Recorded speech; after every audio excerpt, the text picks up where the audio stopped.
Yeah. Gotta get there fast, Sean. Yeah. Gotta get there fast, Sean. There it What's up, guys? Welcome to the Huddle. Today, we're going to be talking about the divisional rounds. I'm Alex. I'm Tim. And yeah, let's get talking. Before we talk about the divisional rounds, we have to mention the wild card games. When it came to picking the games, I went 4-1. You went 5-0 because you called the upset of the week. You know what? I don't know if it was, but you called the one upset, the Giants over the Vikings. Game one, the Seattle at San Fran game. What did you think? I was very surprised on how the first half went. 17-16. Seattle was winning. But then the second half kind of like, we knew it was going to happen eventually. Final score like 41-23 or something like that. Right. The 49ers coming in crazy in the second half. They must have had like an amazing motivational speech by like Purdy or something. Well, not only that, I think it was the defense finally did what they had done all year against Seattle. In the two regular season games against Seattle, they caused 4 turnovers. In the first half of this playoff game, there were 0 turnovers. San Fran got the ball first, scored. Seattle tried to march. They marched it right down the field. They were in the red zone. And then San Fran did what they had done. It caused a turnover, and that completely changed the game. San Fran took it right back down, scored again. And I think because of that momentum swing and then being in San Fran, I just think Seattle got shell-shocked, and San Fran ran away with it late. And like you said, they got a garbage touchdown late, Seattle did, to make the score even look more respectable than it 41-23 is not. But they got that garbage touchdown late. It's better than 41-0. So. Yeah, or 40-3, or stuff like that, right? So, game 2, the Chargers at the Jags. I'll let you start this one. 31-30. At the end of the half, it was 27-0 Chargers. Wrong. 27-7.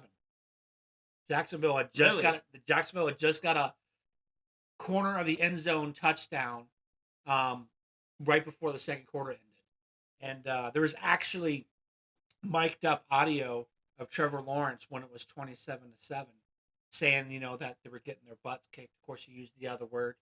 They were getting their butts kicked, but there was still time to come back because it was only the second quarter. And then, of course, the Chargers, who I now call the Chokers. They just chargered hard. They did exactly what they said they couldn't do.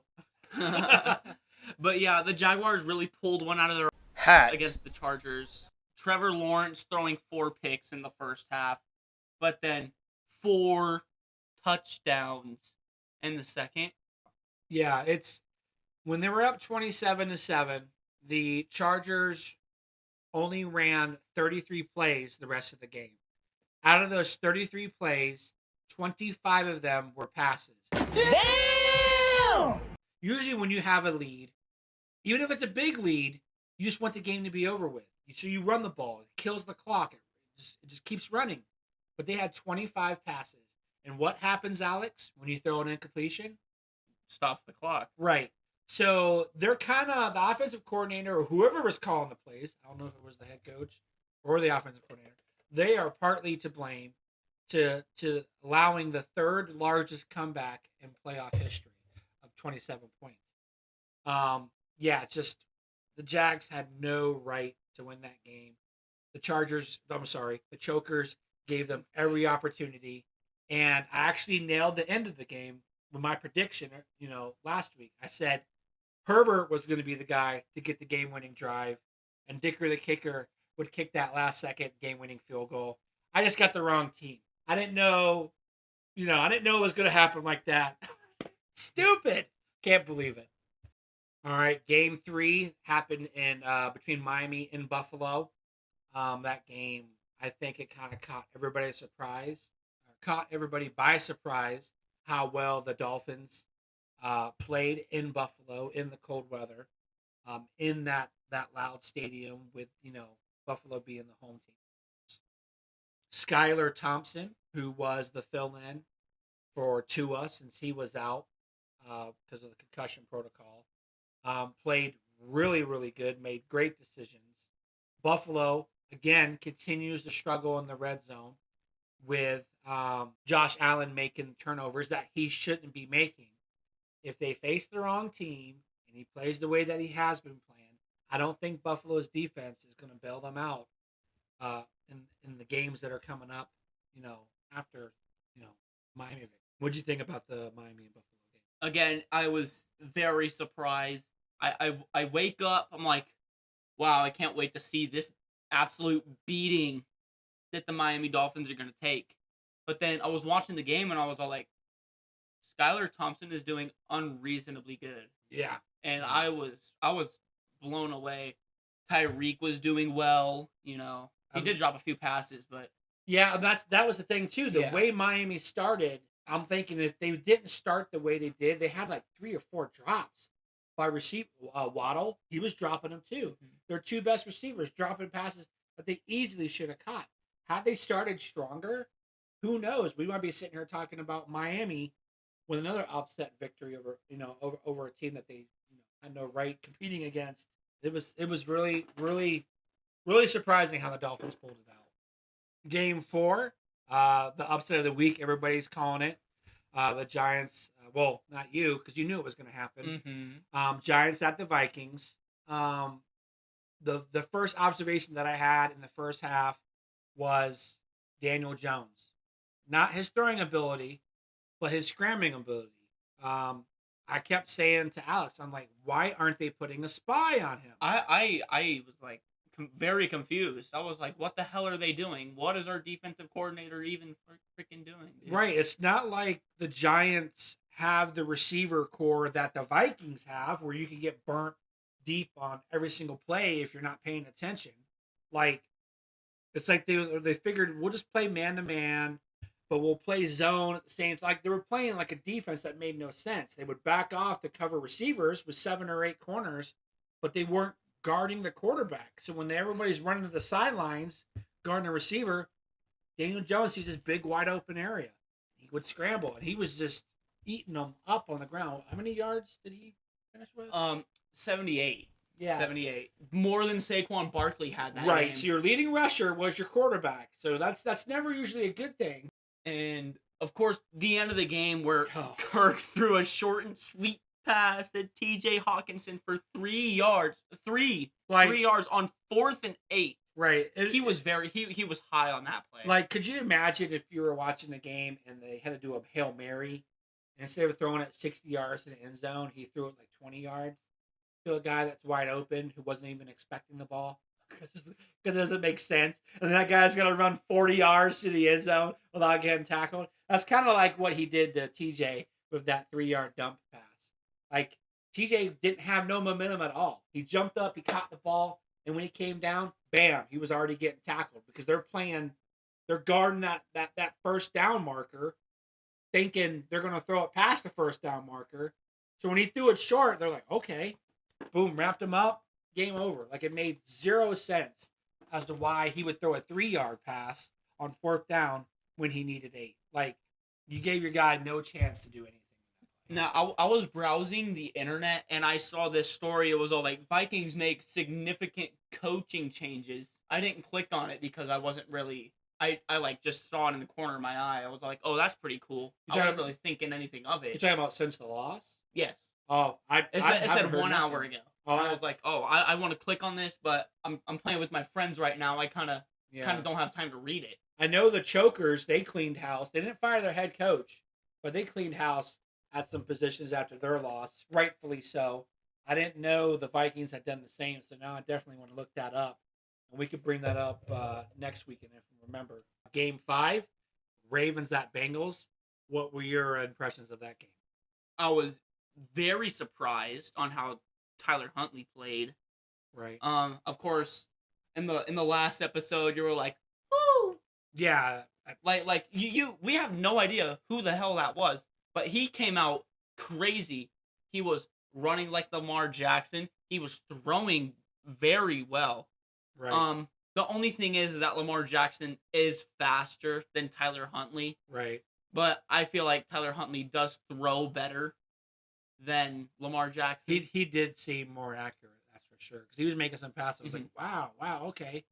I mean, it came down to literally the last pass of the game, which I don't think anybody expected, considering how Cincinnati played the Ravens in Week 18 and beat them pretty easily.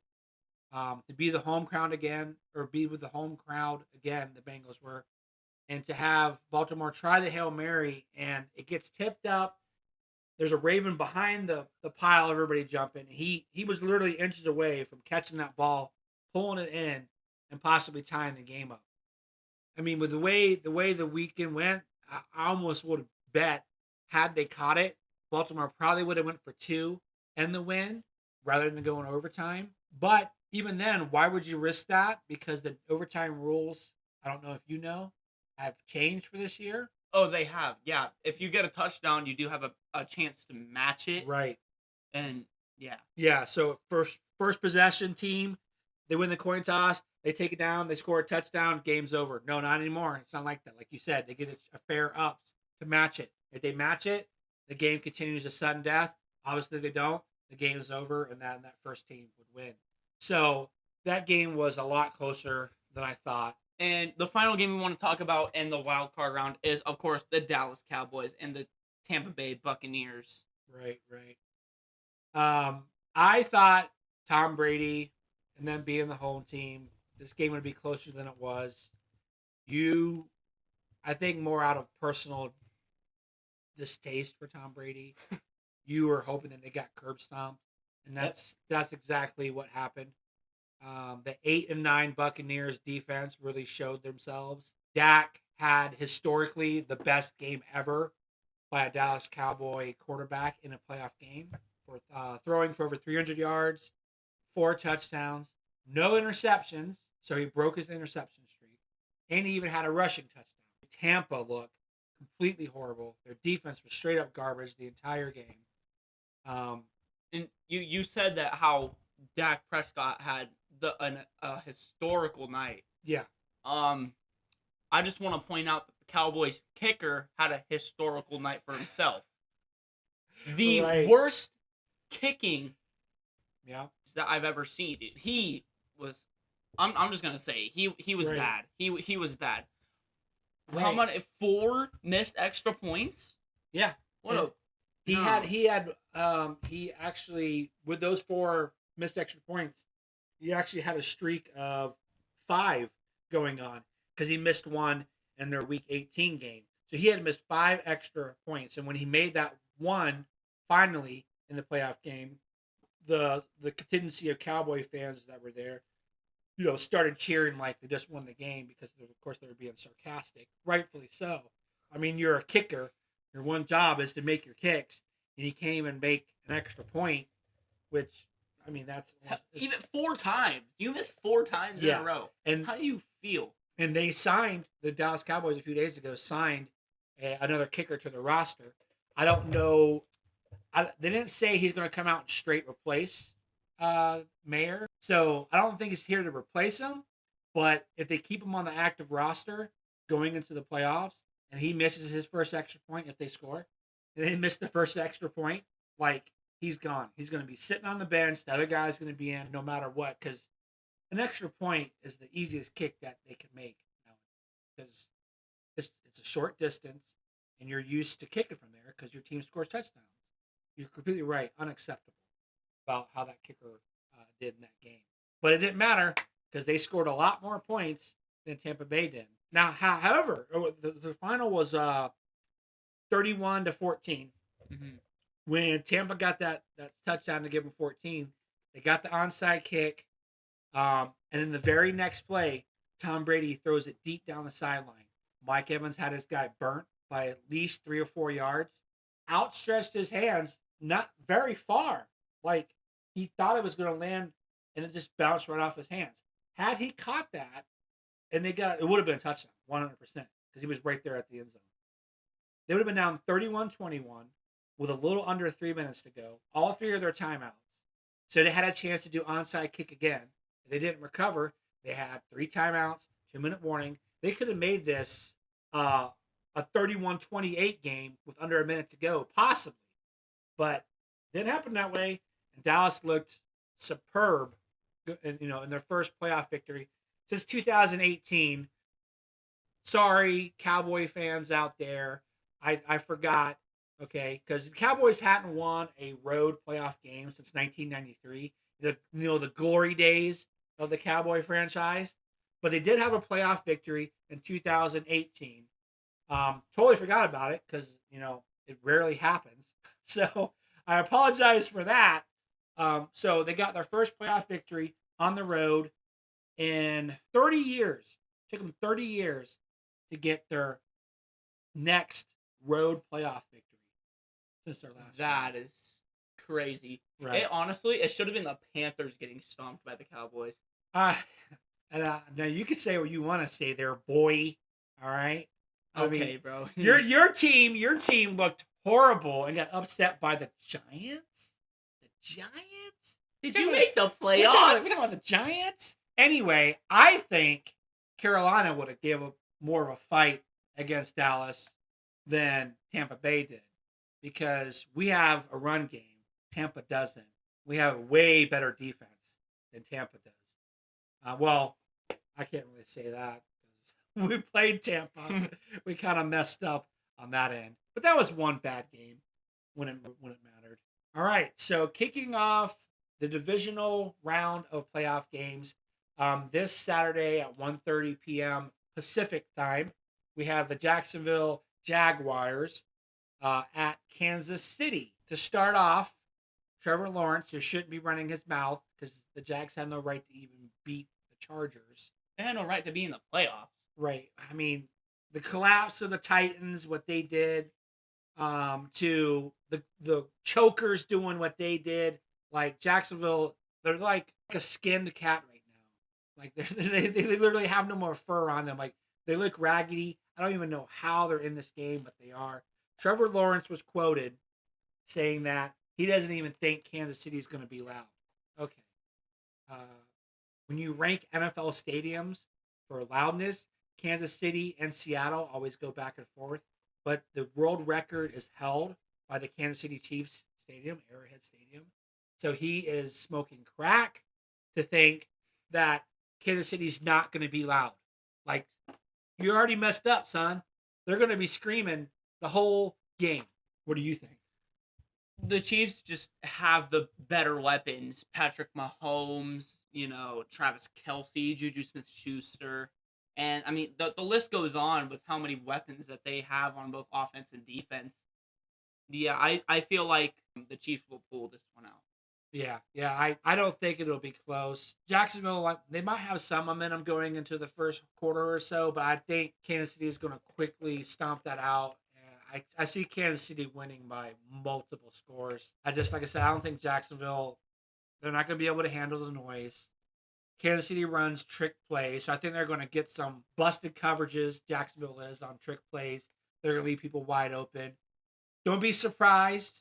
I don't even know why I'm saying this, but don't be surprised if we see some trick play to where they throw back to Patrick Mahomes in the flats and he runs it in for a touchdown. Like, I see something crazy happening in this game, but I definitely think it's, like you said, it's going to be heavily favored.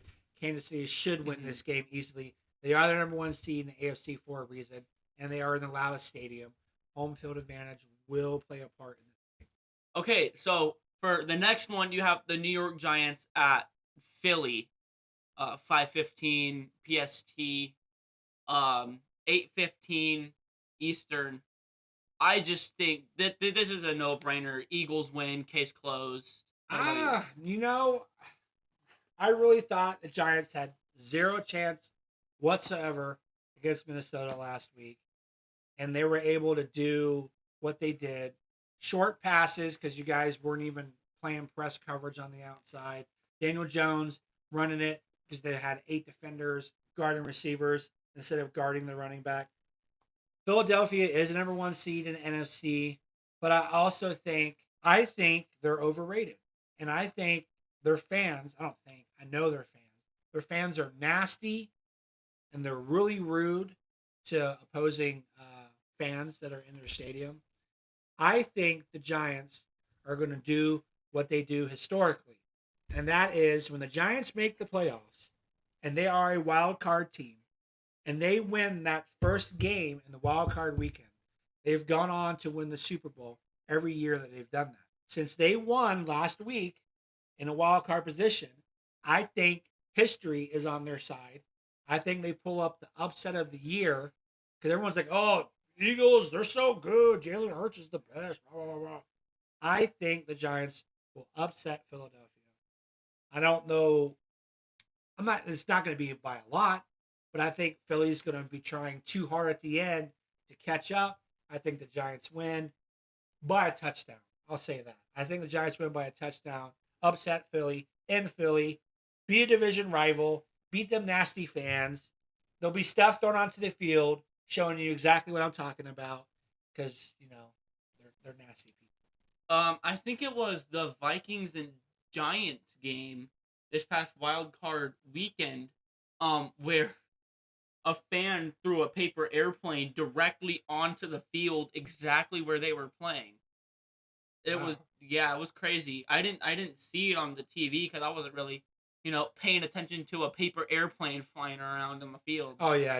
You probably would have thought it was trash blowing around because of the wind. Mm-hmm. That's crazy. I didn't know that. That's awesome. Okay, the first game on Sunday is the rematch that got cut short because of the DeMar incident that happened. Except it's vice versa home.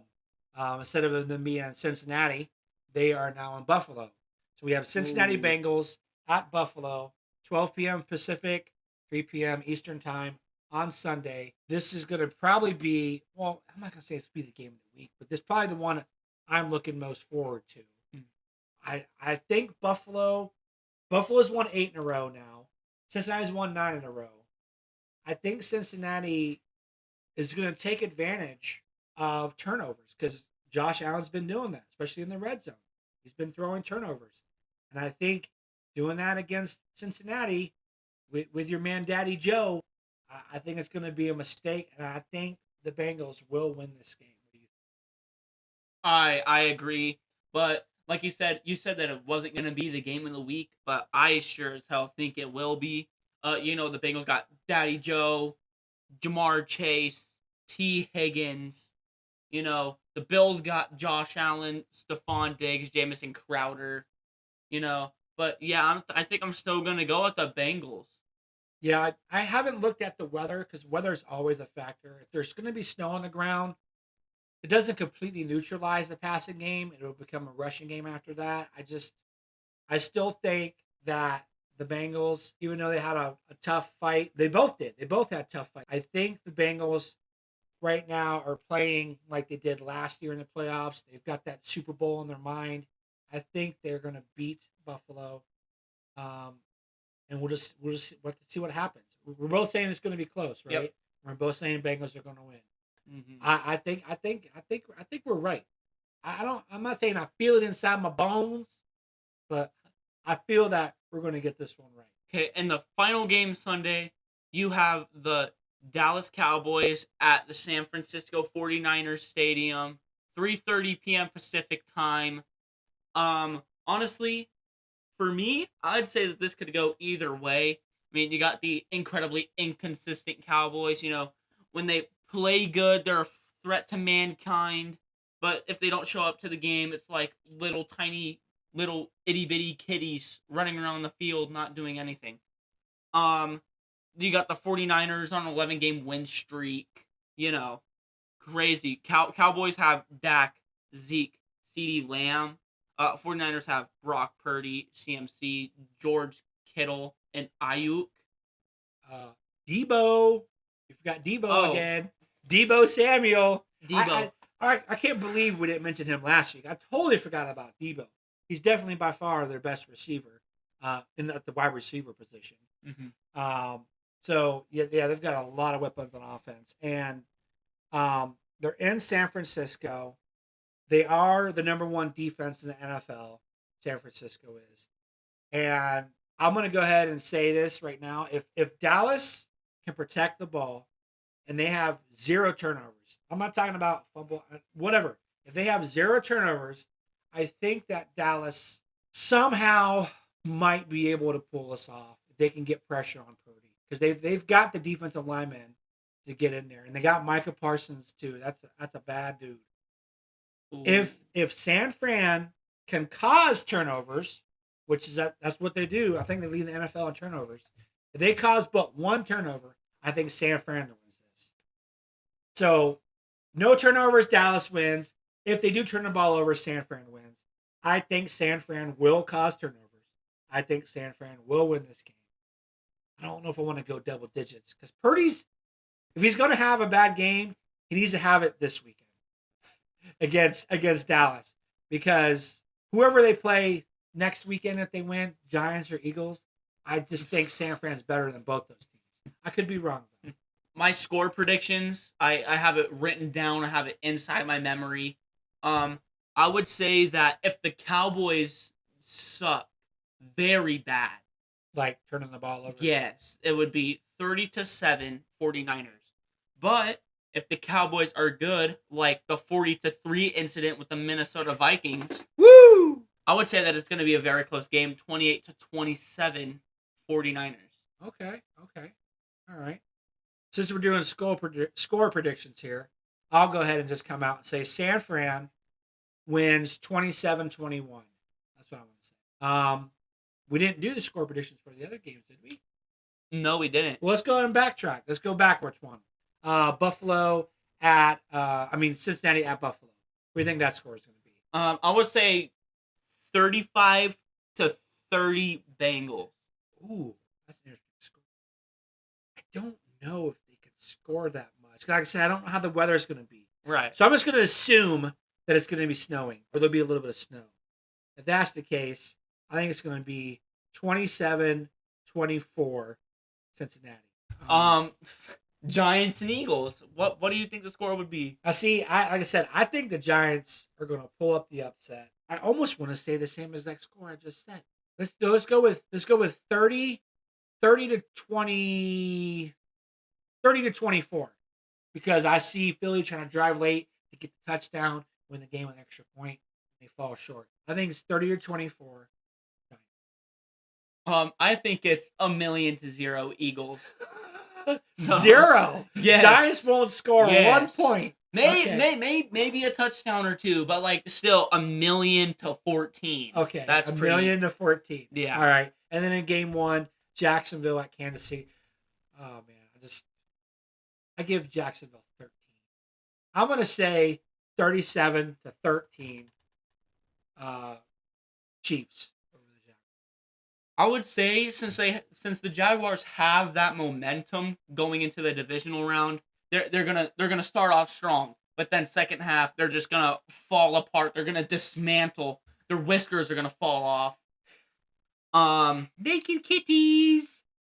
I think the final score is gonna be. Sorry, that's not very intimidating, is it? No. Yeah, exactly. I would say that the Chiefs take this one 28-17. Oh. Well, that's gonna do it for. Well, that's gonna be it for the divisional round predictions.